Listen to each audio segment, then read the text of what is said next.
जी बच्चों इसके बाद हमने पढ़ना था बफर सोल्यूशन। बफर सोल्यूशन क्या होते हैं? ऐसे सोल्यूशन जो रेजिस्ट करते हैं स्मॉल अमाउंट ऑफ एसिड या बेस किसी भी सोल्यूशन में ऐड करें तो वो जो पीएच की चेन होने को रेजिस्ट करते हैं, उन सोल्यूशन को बफर सोल्यूशन कहते हैं। इनको हम बनाने का मकसद ही यही होता है कि किसी भी सोल्यूशन के पीएच को मेंटेन करने के लिए। The solution which is used to change the pH when a small amount of acid and base is added. जब हम किसी भी सोल्यूशन में स्मॉल अमाउंट ऑफ एसिड या बेस ऐड करते हैं, उसमें बफर सोल्यूशन ऐड करते हैं ताकि उसमें पीएच को वो चेंज ना करे। बच्चों जो बफर सोल्यूशन होते हैं ये specific constant value of pH होती है, इनकी जो पीएच की वैल्यू होती है वो स्पेसिफिक होती है। और बफर सोल्यूशन को अगर हम डाइल्यूट करेंगे, उसमें वाटर की या अदर सॉल्वेंट्स की डाइल्यूशन करेंगे तो उससे हमारे पास क्या होगा, तो उससे हमारे पास उसकी जो पीएच होगी वो चेंज नहीं होगी। इसको लॉन्ग टाइम तक हम रख सकते हैं, ज़्यादा टाइम तक किसी भी सोल्यूशन को सस्टेन करने के लिए हम बी बफर ऐड कर सकते हैं। इसके बाद टाइप्स ऑफ बफर, वो जो बफर की दो टाइप होती हैं, asterisk buffer and basic buffer. वो जो एस्टिक बफर क्या होते हैं? The buffer which is formed by the weak acid and the salt eight which the electrolyte of strong base, जिसमें हमारे पास स्ट्रॉन्ग बेस का साल्ट प्लस एसिड से जो हमारे पास बफर आएगा तो उनको मिलाने से जो सोल्यूशन बनेगा उसको हम बफर सोल्यूशन कहेंगे। वो एसिड की वजह से बनता है, इस वजह से उसे एस्टिक बफर कहते हैं। तो जो बेसिक बफर क्या होते हैं? ऐसे बफर जो वीक बेस और स्ट्रॉन्ग एसिड के साथ से बनते हैं, वीक बेस और स्ट्रॉन्ग एसिड के साथ से बनते हैं, उन बफर्स को हम कहते हैं बेसिक बफर। बच्चों ये जो बफर होते हैं इनकी जो पीएच होती है ये लेस देन 7 होती है। जो बेसिक बफर की जो पीएच होती है ये ग्रेटर देन बफर होती है, 7 होती है सॉरी।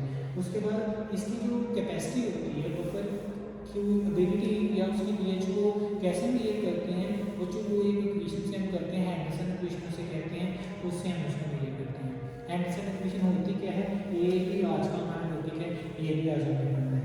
बच्चों एंडरसन इक्वेशन के मुताबिक pH is equal to pKa value plus हमारे पास log ऑफ साल्ट की concentration over concentration of acid.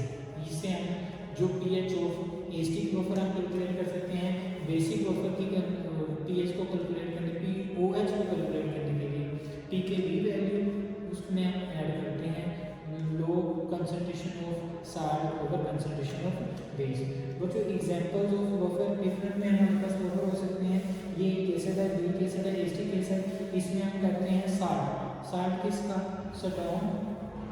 Strong base का। फॉर एग्जांपल ये जो स्ट्रॉन्ग बेस सोडियम हाइड्रोक्साइड है, सोडियम हाइड्रोक्साइड से मिलकर बन रहा है तो ये हमारे पास स्ट्रॉन्ग बेस का हमारे पास साल्ट होगा। इसी तरह यहाँ पे हमारे पास अमोनियम हाइड्रोक्साइड, ये हमारे पास एक वीक बेस है और इसमें जो साल्ट हम इस्तेमाल कर सकते हैं अमोनियम क्लोराइड। जो अमोनियम क्लोराइड है ये प्रिपेयर होता है HCl से, that is the strong acid. उसके बाद बच्चों हमें बफर की जो ज़रूरत है वो क्यों पेश आती है, व्हाई वी नीड बफर। बच्चों बफर को जो बनाते हैं मेंटेन करते हैं पीएच। हमारी बॉडी की एग्जांपल ले लें, हमारी बॉडी की जो पीएच होती है, ब्लड की जो पीएच होती है वो 7.35 होती है। अगर यहाँ से पीएच में किसी किस्म की चेंजिंग आती है तो हमारी बॉडी की जो वर्किंग होती है वो डिस्टर्ब हो जाती है, हमें किसी न किसी किस्म का इन्फेक्शन हो जाएगा अगर हम पीएच को चेंज करते हैं बॉडी की। तो यहाँ पे हमारी बॉडी जो है, ब्लड जो है इटसेल्फ और बफर के तौर पर रिएक्ट करता है। तो जो अगर बॉडी की जो पीएच है वो 7.35 से 8 कर दें या 7.35 से 7 कर दें या उसको बेसिक की टर्म में ले लें या एस्टिक की टर्म में ले जाएं तो उससे क्या होगा, तो उससे हमारी डेथ हो जाएगी, हमारी बॉडी की तमाम वर्किंग जो है वो स्टॉप डाउन हो जाएगी। उसके बाद ऐसे रिएक्शन में बफर इस्तेमाल करते हैं जो बहुत ज़्यादा पीएच सेंसिटिव होते हैं। मसलन हमने पानी में चेकआउट करना है कि हमारे पास कैल्शियम या मैग्नीशियम आयन कितने हैं, तो उसके लिए हम बेसिक मीडियम होता है उसमें हम अमोनिया का बफर इस्तेमाल करते हैं। अमोनिया का अमोनियम हाइड्रोक्साइड के साथ जो बफर होगा वो अमोनियम क्लोराइड के साथ होता है बफर, वो इस्तेमाल करते हैं। या इसके अलावा बायोलॉजिकल एक्टिविटी में बफर बहुत, बायोलॉजिकल जितने भी रिएक्शन होते हैं उनमें भी पीएच को बहुत सस्टेन किया जाता है। जिसमें हम डिफरेंट अलग सेल्स में माइक्रोबायोलॉजी में, मॉलिक्यूलर बायोलॉजी में, उसके बाद हमारे पास सेल बायोलॉजी में, सॉइल बायोलॉजी में, इन सब में जो ज़मीन की सॉइल होती है, सॉइल है, सॉइल में जब हम कोई एग्रीकल्चर को ग्रो करवाना है तो ग्रो करवाने के लिए जो एक आइडियल कंडीशन है वो हमारे पास उसकी ऑप्टिमम पीएच है। ऑप्टिमम पीएच में एस्टिक मेथड में होगी तो या बेसिक मेथड में होगी तो उससे हमारे पास जो पीएच है वो कम या ज़्यादा होने की वजह से वो जो प्लांट्स की ग्रोथ है वो नहीं होगी। आपने अक्सर देखा होगा कि अक्सर ज़मीन पे वाइट सा कलर आ जाता है, वो हमारे पास ज़्यादातर जो एस्टिक सार्स होते हैं उनकी वजह से होता है।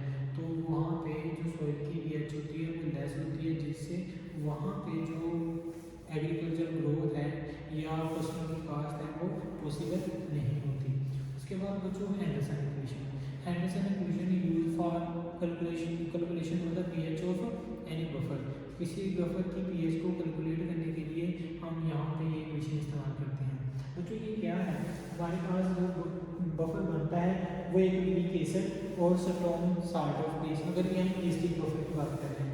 फॉर एग्जाम्पल हमारे पास एक एसिड जो है वो हमारे पास H A, that is weak acid, और इसका जो साल्ट है सोडियम NaH है, Na जो है ये हमारे पास एनाइन होगा। तो यहाँ पे जब हम इनको आयोनाइज करते हैं, इनको मिलाएंगे तो इनको ये आयोनाइजेशन होगी, वाटर में मिलाते हैं तो मिलाने के बाद ये हमारे पास कैटाइन और एनाइन में चेंज हो जाएगा। यहाँ पे सोडियम का जो साल्ट है तो ये हमारे पास एक स्ट्रॉन्ग बेस से आया है, सोडियम हाइड्रोक्साइड से आया है, इस वजह से सोडियम पॉजिटिव A नेगेटिव आ जाएगा। तो एसिड की आयोनाइजेशन से H+ आयन और A नेगेटिव आयन हो जाएंगे। तो बच्चों इसकी Ke की वैल्यू क्या होगी, K = concentration of H+ ion, product की कंसंट्रेशन ओवर रिएक्टर की कंसंट्रेशन।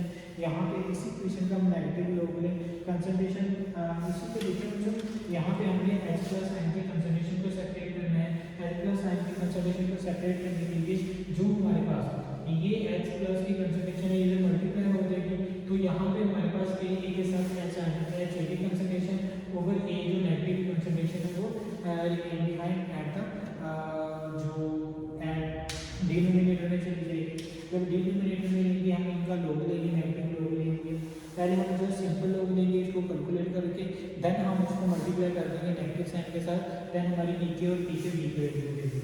नेगेटिव लोग लेने से हमारे पास क्या होगा, तो ये जो हमारे पास A है ये एडिशन में चला जाएगा, यहाँ पे हमारे पास कंसंट्रेशन ऑफ A आयंस और concentration of A negative ions. बच्चों यहाँ पे अब हम मल्टीप्लाई कर रहे हैं नेगेटिव साइंस के साथ, तो हमारे पास नेगेटिव लोग ऑफ H+ आयन, नेगेटिव लोग ऑफ Ka, ये प्लस में नेगेटिव में मूव कर जाएगा, तो यहाँ से प्लस नेगेटिव हो जाएगा। यहाँ पे हमारे पास लोग H+HA concentration of acid over concentration of anion, हमारे पास जो उसका एनाइन होगा उसकी कंसंट्रेशन होगा। बच्चों ये एनाइन की कंसंट्रेशन आती कहाँ से है, ये बात को ज़्यादा गौर से याद रखना कि हमारा जो एसिड है वो वीक है, तो उसका मतलब उसकी जो आयोनाइजेशन है वो बहुत कम है। अब हमारे पास जो स्ट्रॉन्ग बेस है उसका मतलब उसकी आयोनाइजेशन जो है हमारे पास, इसकी जो आयोनाइजेशन है वो तो 100% होगी, इसकी जो आयोनाइजेशन है ये डिपेंड करता है कितना है, 10% या 20%।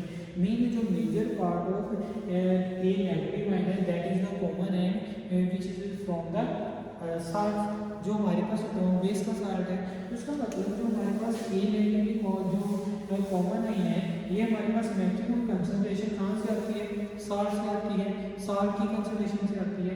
तो इसी वजह से हमने यहाँ पे नेगेटिव आयन की जगह पे लोग लिए इसकी साल्ट की कंसंट्रेशन का, क्यों, क्योंकि हमारे पास A नेगेटिव की कंसंट्रेशन आती ही साल्ट से है, क्योंकि वो एक स्ट्रॉन्ग इलेक्ट्रोलाइट है, वो ज़्यादा आयोनाइजेशन पावर है उसकी, वो ज़्यादा आयोनाइज होगा, जबकि हमारा जो एसिड है ये जो एसिड है ये एक वीक इलेक्ट्रोलाइट है, उसमें जो आयोनाइजेशन है वो बहुत कम होती है। इस वजह से A नेगेटिव का जो मेजर पार्ट है वो आता कहाँ से है, वो हमारे पास आता है ज़्यादातर साल से, इसी वजह से हमने उसको साल कहा। यहाँ पे जो पीएच हो जाएगा नेगेटिव लोगों ऑफ H+ है, ये हमारे पास पीएच नेगेटिव लोगों ऑफ Ka, ये pKa हो जाएगा, ये नेगेटिव लोगों H, ये हम कह सकते हैं कंसंट्रेशन ऑफ एसिड, यहाँ पे A नेगेटिव हम इसको कह दिए, ये कंसंट्रेशन हमारे पास इसकी है 60 की है, ये हमारे पास किसकी कंसंट्रेशन है, ये 60 की हो जाएगी। अगर हम यहाँ से इस वैल्यूज को अप मूव करवाएं, इसकी वैल्यू को बिलो साइड में मूव करवाएं, तो हमारे पास इसकी पावर जो होगी वो नेगेटिव आ जाएगी, इनकी पावर जो होगी वो नेगेटिव आएगी। लोग नेगेटिव को क्या करता है, अपने नॉमिनेटर कोफिशिएंट में ले आता है, जिससे प्लस माइनस हमारे पास ये क्या हो जाएगा, प्लस हो जाएगा। हमारे पास ये चीज़ क्योंकि ये हमारे पास एसएस से आती है प्लस लोग इसका concentration of 60 into concentration of SL आ गया।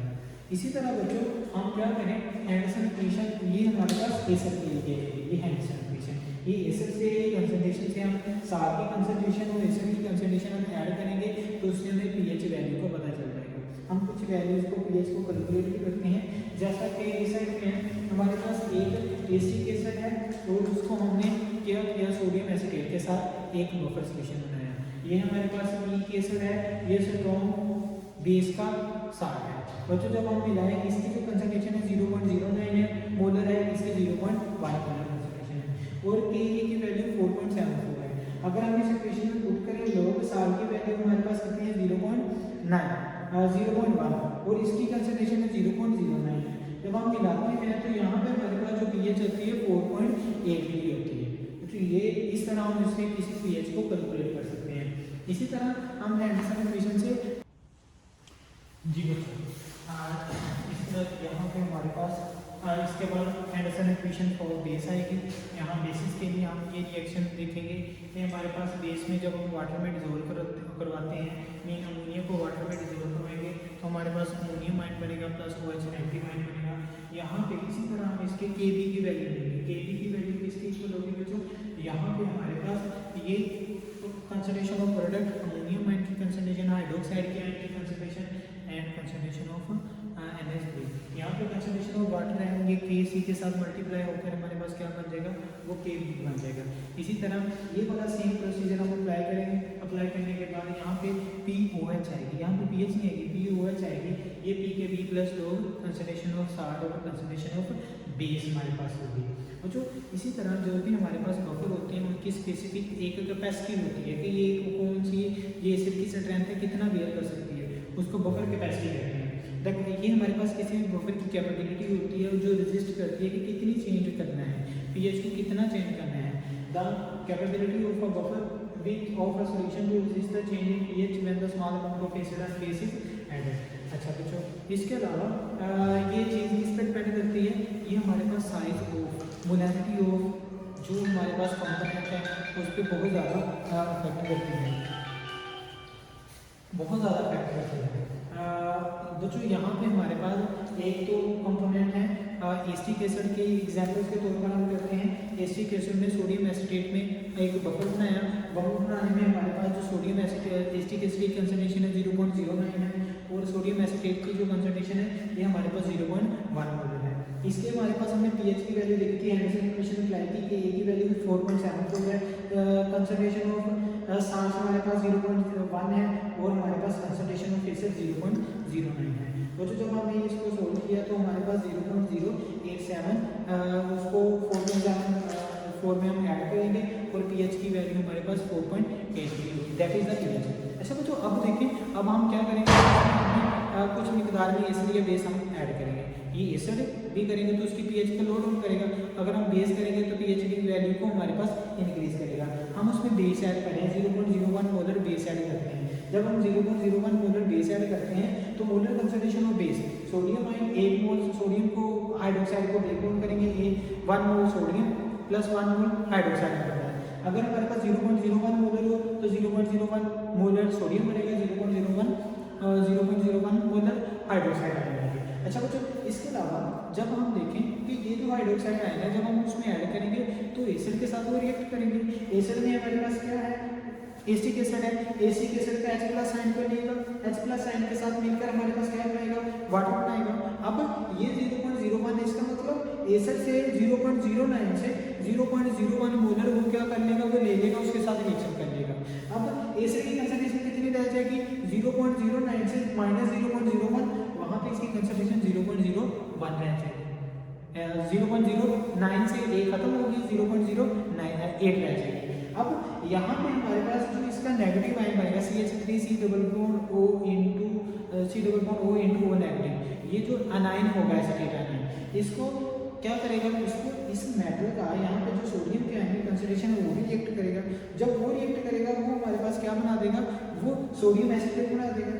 सोडियम एसिटेट, ये सोडियम आयन है, ये इसके नेगेटिव से रिएक्ट करेगा तो हमारे पास इसका सोडियम एसिटेट बना देगा, जो हमारे पास साल्ट हम इस्तेमाल कर रहे हैं। ये जो साल्ट है, अब यहाँ पे इसकी कंसंट्रेशन क्या थी, ये हमारे पास 0.01 मोलर इसमें हम क्या कर रहे हैं, ये इसकी कंसंट्रेशन थी। अब जब हम इसमें से ये हमारे पास 0.1 मोलर है, डबल वन मोलर है, 0.11 मोलर होती है। अब हम इसमें ऐड करेंगे तो ये हमारे पास जो टोटल कंसंट्रेशन इसकी हो जाएगी वो 0.01 मोलर इसकी, 11 मोलर इसकी है, तो वो हमारे पास 11 या 12 मोलर हो जाएगी। यहाँ पे मैंने 0.1 मोलर लिखा हुआ है लेफ्ट पर, ये 10 हो जाएगी। इसमें एक और ऐड होकर हमारे पास क्या हो जाएगा, जितनी ये कंसंट्रेशन ऐड हो रही है तो 0.011 मोलर हो जाएगी। अब उससे हमारे पास साल्ट की कंसंट्रेशन इंक्रीज हो जाएगी, एसिड की कंसंट्रेशन डिक्रीज हो जाएगी। जब साल्ट की कंसंट्रेशन डिक्रीज हो रही है तो उसका मतलब इसका नॉमिनेटर फैक्टर भी डिक्रीज हो रहा है, तो उसकी पीएच को वो क्या करेगा, बढ़ा देगा। ठीक है, इसमें ये कुछ वैल्यूज में थोड़ी सी चेंजिंग आएगी, ये जरा देख लीजिएगा। यहाँ पे आपके बुक पे भी मेंशन हो रही है, यहाँ पे पीके की वैल्यू सेम है कि यहाँ पे कंसंट्रेशन ऑफ साल्ट है, अगर ये 0.1 मोलर ली हुई है तो इसमें से जो इंक्रीज होगा 0.01 होगा, तो 1 प्लस 0.01 होगा तो 0.11 मोलर हो जाएगा। ओके बच्चों, अब 0.11 मोलर है तो यहाँ पे 0.10 से 0.11 हो जाएगी। एसिड की कंसंट्रेशन पहले थी 0.09, अब एक 0.01 मोलर कम होगी, यहाँ पे 0.08 मोलर हो जाएगी, तो इससे इसकी जो पीएच की वैल्यू होगी वो उतनी बढ़ जाएगी या कम हो जाएगी। इससे हमें पता चल जाएगा कि कौन सा जो एसिड है या बेस है हम ऐड करने से उसकी पीएच की वैल्यू पे कितना इफेक्ट होगा, कितनी वो कैपेसिटी शो करता है उसकी रेजिस्टेंस को मेंटेन करने के लिए, उसकी रेजिस्टेंस को उसको रेजिस्ट करने के लिए जब हम एसिड या बेस हम उसमें ऐड करते हैं। ओके बच्चों, अस्सलाम वालेकुम।